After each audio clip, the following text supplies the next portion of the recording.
जय खाटू श्याम जी। हारे का सहारा बाबा श्याम हमारा।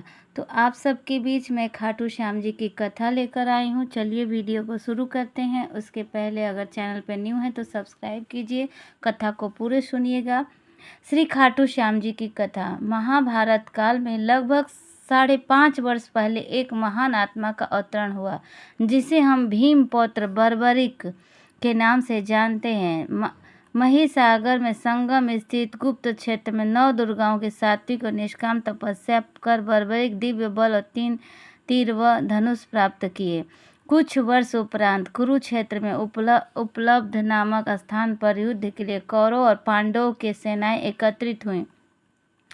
युद्ध का शंखनाद होने ही वाला था कि यह वृत्तांत बर्बरिक को ज्ञात हुआ और उन्होंने माता का आशीर्वाद ले युद्ध भूमि की तरफ प्रस्थान किया। इनका इरादा था कि युद्ध में जो भी करेगा उसकी सहायता करूंगा।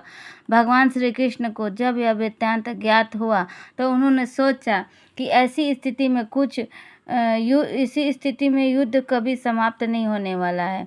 अतः उन्होंने ब्राह्मण का वेश धारण कर बर्बरिक का मार्ग रोककर उनसे पूछा कि आप कहाँ प्रस्थान कर रहे हैं। बर्बरिक ने अपना ध्येय बताया और कुरुक्षेत्र में जाकर अपना कर्तव्य निर्वाह करने और इस पर ब्राह्मण रूप में श्री कृष्ण ने उन्हें बताया कि अपना कौशल दिखाने को कहा। बर्बरिक ने एक ही तीर से पेड़ के सभी पत्तों को भेद दिया और सिवाय एक पत्ते को जो श्री कृष्ण ने अपने पैरों के नीचे दबाया था।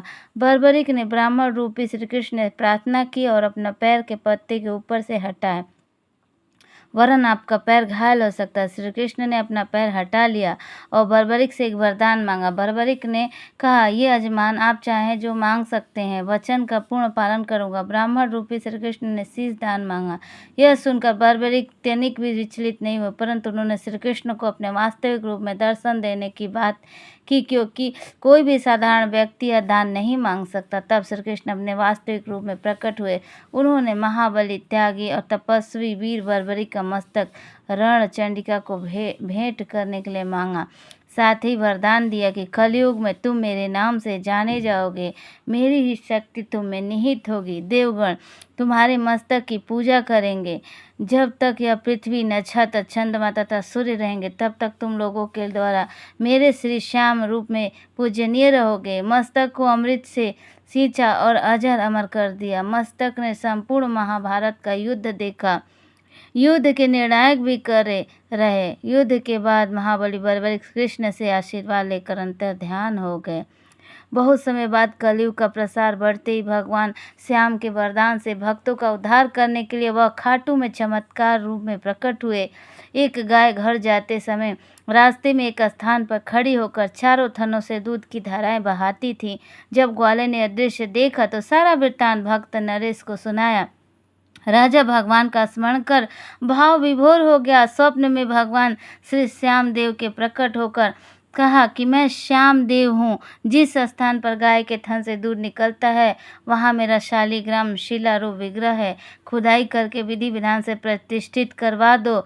मेरा इस शिला विग्रह को पूजने जो खाटू आएंगे उनका सब प्रकार से कल्याण होगा।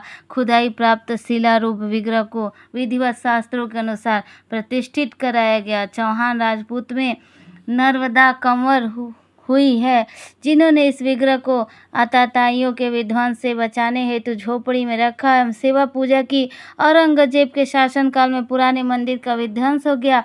उसके बाद जहां भगवान श्री श्याम देव का विग्रह प्रतिष्ठित किया गया वह आज भी विद्यमान है, जहां देश के सभी कोनों से श्याम प्रेमी पूजा अर्चना एवं दर्शनार्थ आते हैं। अब नर्मदा कंवर के खानदान के ही चौहान राजपूत पुजारी हैं। जय श्री श्याम जी।